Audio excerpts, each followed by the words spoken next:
pipili tayo ng leader, tapos bibili tayo ng materials para sa project. Tapos, ano ba? Oh, ha? Eric! Ano? Ha? Ano?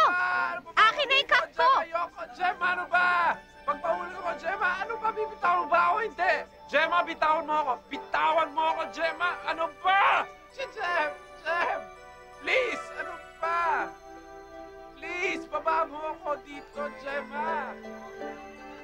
Gemma, bitawan mo ako! Bitawan mo ako, Gemma! Ano ba? Bitawan, Gemma! Pagpahuli ko, Gemma! Ano ba? Takot nga ako sa heights eh! Yan ang akap mo. Ano bang hinihintay mo? Halika na!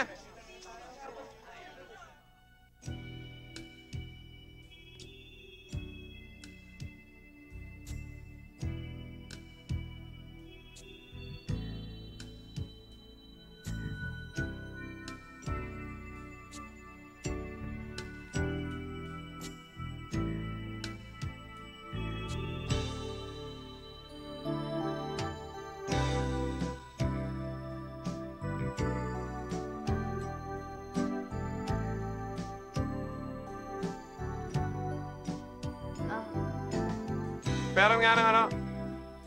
Gemma, oh. Oh, Ha? ha? Ano kailangan mo? Wala. Good night. Good night, Ponzi. Good night. Good night, Eric. Good night. Bye. Galingan niyo, ha? Ano problema nun? Ma, Pero nga ang template. O ano, Ponzi? Anong kwento mo tungkol kay Ramil? yun nga. Tapos hinawakan ni Ramil yung kamay ko. Nag-holding hands kami. Ano? Lalaki nakipag-holding hands sa'yo? Anong masama ron? Kakwartahan ka lang nun. Excuse me, pero hindi lahat ng lalaki ang habol sa bading pera. Sige, sabi mo eh.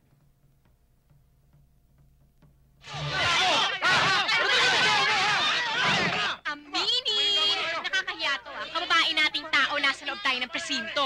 Tama ba naman yun? Kanina pa nga ako niya eh. Feeling ko kriminal ako. Bagay naman sa itsura mo eh. Naku, paano na yan yung hikaw ko? Nawala dahil sa rampol. Hiniram ko lang yun eh. Eh, nawala eh. Ano pa ba magagawa mo? Ganun na lang ba yun, Sam? Naku naman, imported pa naman yun. My gosh, nakakaya talaga. Ano kaya? Balikan ko kaya, baka makita ko pa. Ha? Naloloka ka na ba? Eh, baka sa sobrang galit ng Mike na yun, eh, nalulo niya na yung hikaw mo, no? O, paano na yan? Anong sasabihin ko sa may-ari? Eh, di sabihin mong nawala na hindi mo kayang bayaran. Kaya charge it to experience. Ang hilig mo kasi manghiram eh, no? Oh, tama. Buti na lang wala dito si Mami, kundi papagalitan ako nun. My gosh, talaga! Tigil ka na nga sa kakamigas mo.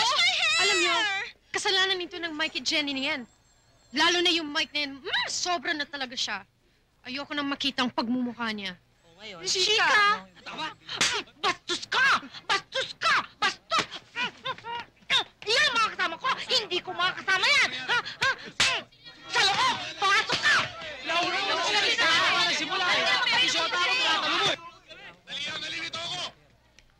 Sam, Jenny, what happened? Mommy! Hi, Jen. Daddy? Are you hurt? Dumating na si Charito Solis at kasama pa si Edward Rodriguez. Nandiyan na sila, Award. baka marinig ka pa niyan. Ang gulo-gulo dito Hi, kanina. Mom.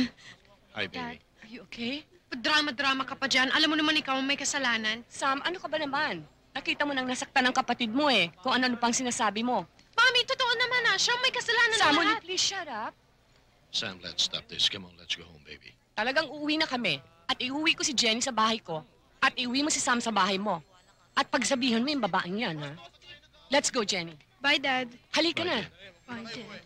Dad, sandali lang Let's go. Guys, mauna na ako O Vange, sama ka ba? Hindi. Sige, go ahead. Sabay-sabay na kaming aalis. Bye, guys. Bye. Bye, Sam! Pakita mo sa amin yung trophy mo, Bye, ha? guys. Bye.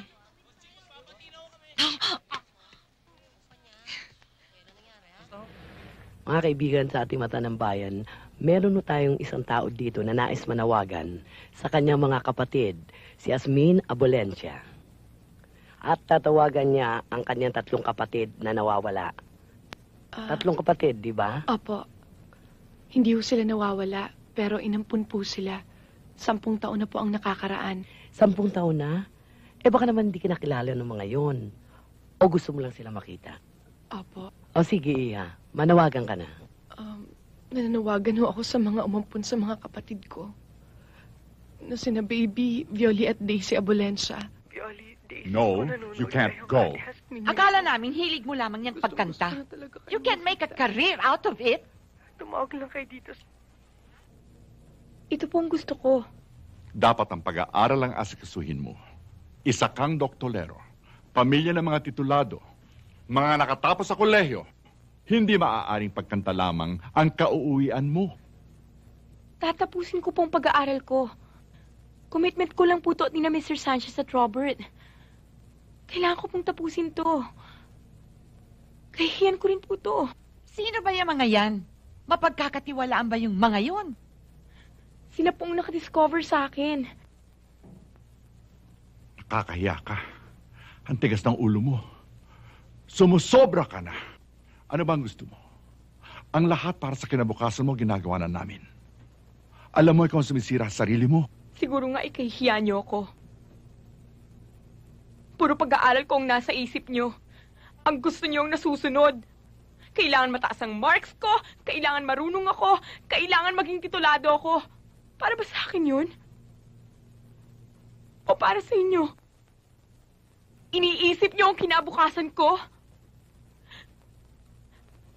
Iniisip niyo ba yung kaliligaya ko? Gagawin ko ang gusto ko. Magiging isang sikat na singer ako. Hahanapin ko mga kapatid ko. Siguro nga hindi ako bagay maging isang doktolero. Violin!